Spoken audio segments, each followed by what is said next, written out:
Hamin satu sebelum berangkat ke Arjuna Wulirang, kita persiapan dulu membuat surat kesehatan dari dokter. Malamnya kita lanjut persiapan untuk prepare barang untuk pendakian besok hari. Setelah sampai di pos, kita pengecekan barang persiapan untuk pendakian. Wajah-wajah kelelahan menaklukkan pos 1.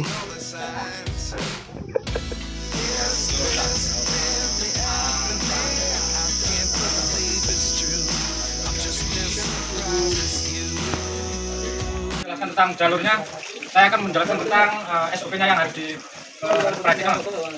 Satu, dilarang membuat api unggun. Yang pertama.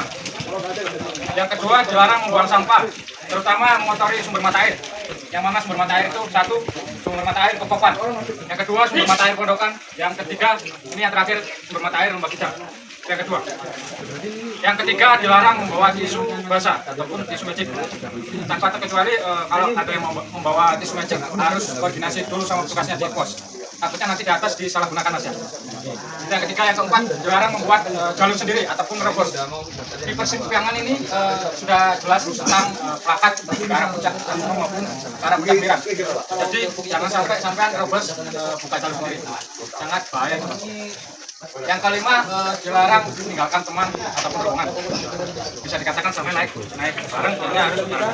Nanti kalau misal ada laporan kayak gitu di sini, dengan disayangkan sampai kena satu rombongan.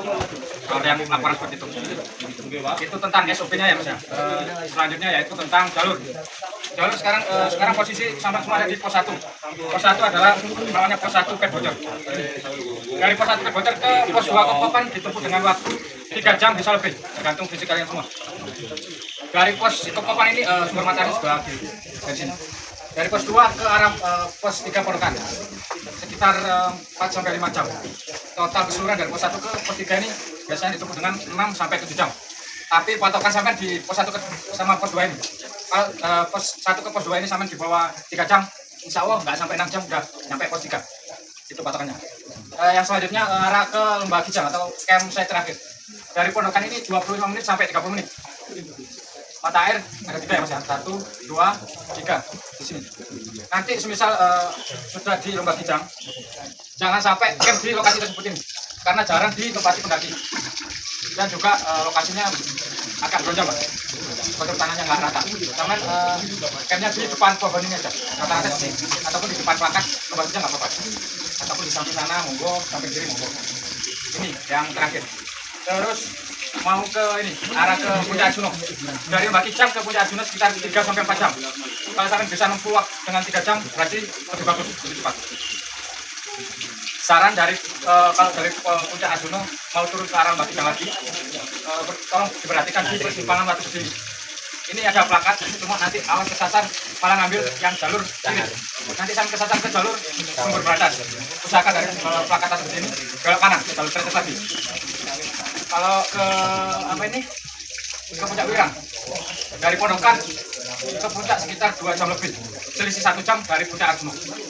Saran saya dari Lembah Kijang kalau ke Puncak Arjuna maksimal jam setengah 4 sudah jalan, jangan di atas jam setengah 4, rawan kesiangan nyampe puncak nanti. Kasihan kalau semisal kalian ada yang booking cuma 2 hari, nanti keteteran dari puncak belum turun ke Lembah Kijang, belum istirahat, belum mati, belum packingnya mau turun, nanti otomatis kemalaman nyampe puncak. Itu yang pertama. Yang kedua, kalau mau sampai ke Puncak Wulirang dari Pondokan maksimal setengah 5, karena jalurnya lebih melipir dan lebih luas daripada Arjuna. Ini adalah jalur penambang belerang Mas. Nyampe Puncak Wulirang ini jalurnya apa ini jelas. Saran saya kalau mau ke Puncak Wulirang jangan sampai di atas jam 9 ke atas, karena uap belerang ini apa ini menuju ke arah jalur pendakian, takutnya nanti kehirup sampean nanti pusing ataupun sesak nafas. Jadi saran saya pakai bobnya bisa dibasahi pakai air gitu. Terus tentang garis merah ini di sekitar jalur itu adalah potensi rawan pohon tumbang. Jadi sama-sama semua kalau posisi beristirahat di lokasi tersebut keselamatan ataupun pantau daerah sekitar, takutnya nanti malah kena pohon tumbang itu. Terus yang satu lagi ada yang bawa kamera atau drone, ada nggak? Kalau ada yang bawa di pos karena dilarang membawa kamera atau drone ke atas. Terus posisi nanti kalau di pos 3 ini semisal ada orang minta-minta uang ataupun minta-minta logistik, jangan dikasih karena orangnya itu agak stres, Mas. Jangan takut, lawan aja nggak apa-apa. Kalau semisal orangnya minta logistik, sampai kasih aja tapi bungkusnya dicopek, diambil lagi bungkusnya aja. Oh, nggak sih kan? Satu orang. Terus kalau posisi mau kami ke puncak Arjuna sama Ulirang, usahakan di sekitar tenda ataupun di depan tenda bersih ya dari logistik. Katakan habis masak, jangan sampai kececeran. Takutnya nanti sampai disuruh babi, tahu-tahu turun dari puncak, kami nggak bisa masak karena logistik kami kan habis dimakan babi. Yang kedua, itu aja sih yang terakhir ini tentang kalau sampai turun dari puncak ataupun kembali ke base nggak usah keburu, nggak usah lari karena sudah sering kita lihat teman-teman kita kakinya terkilir dan keselio bahkan nggak bisa jalan. Itu. Yang selanjutnya tentang pelayanan Mas ya, Mbak. Pelayanan dibuka mulai jam 8 pagi sampai jam 8 malam. Di atas jam 8 malam ataupun jam 9 ke atas sudah tidak melayani pelayanan naik ataupun check-in. Nanti disarankan sampai malah berangkat besoknya. Katakan besok pagi jam 3:30 monggo, tapi check-in terlebih dahulu. Itu kalau pelayanan naik. Kalau pelayanan turun ataupun check-out maksimal di bawah jam 10. Karena petugasnya di atas jam 10 sudah istirahat Mas kan di situ. Takutnya nanti kalau semen lebih dari jam 10, katakan mau ambil kartu identitas ataupun KTP, masuknya ke hari selanjutnya. Jadi mau nggak mau kena cas 1 hari atau denda 1 hari. Katakanlah sampai satu rombongan 5 orang, 5 orang kali dendanya 1 hari, 1 orang 20.000 dikalikan itu takutnya kayak. Sekian penjelasan tentang jalur di atas. Mungkin kalau ada yang perlu ditanyakan.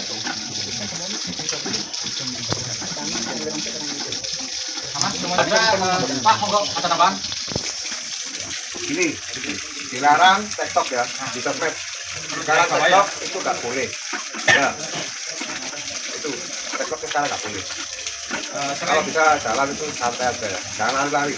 Pokoknya kalau turun. Nanti kalau ada kejadian mengelabui petugas, contohnya regis 2 hari tapi ternyata TikTok, nanti di blacklist sama bapaknya di semua gunung, bukan satu gunung aja. Gitu ya Pak ya. Yang selanjutnya ya, yang baru datang logistiknya langsung dikeluarin semua registrasi. Yang sudah registrasi mau naik monggo. Sekian penjelasan dari saya.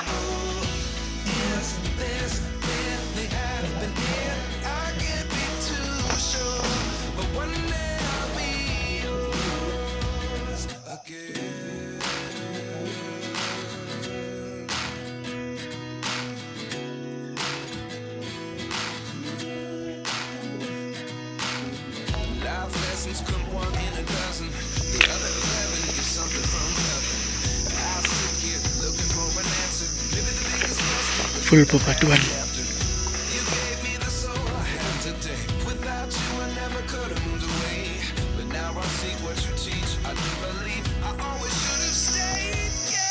Perjalanan setengah jam mantap.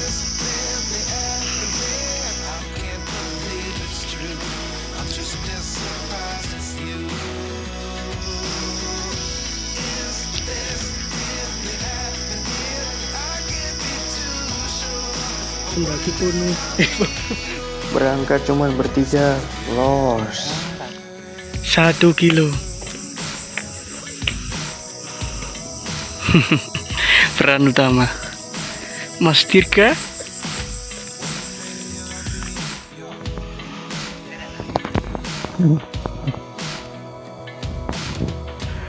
pohon segede ini tumbang.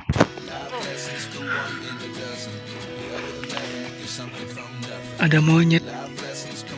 Bukan ini loh ya, bukan ini. Ini cogan. Gimana cogan? Berat. Ampun.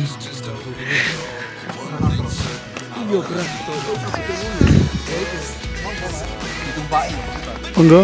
Oke bro.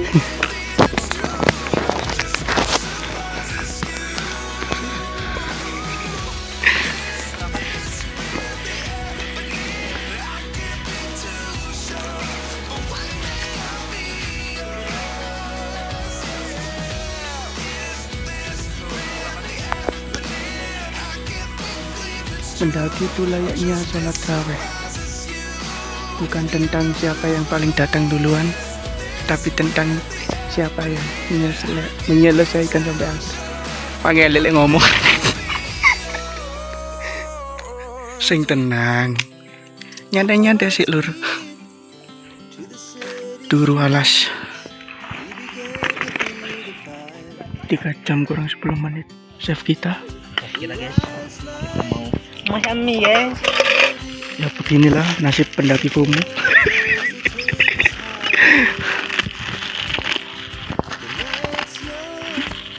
Siapa tahu di endorse ya. Kita lanjut pukul 3:30 dari posko Kopan. Nggih. Dari Jogja tak mas? Jakarta. Oh, Jakarta.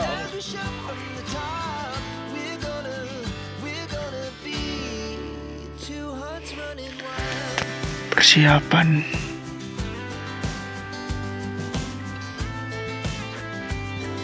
Bismillah, lanjut.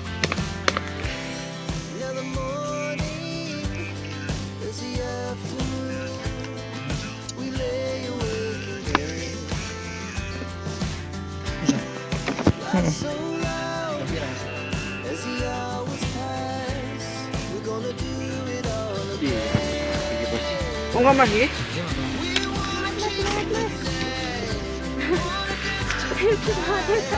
Padang.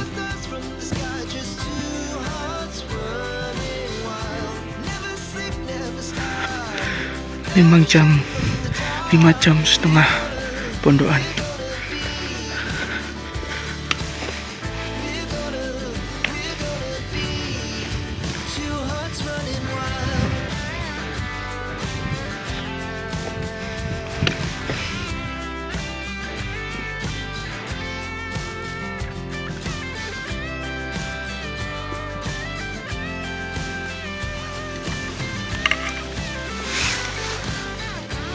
Berarti menghadap.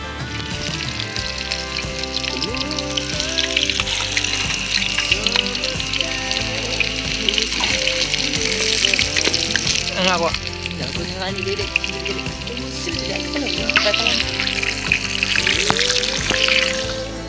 Monggo ayam maam pedek ya bro.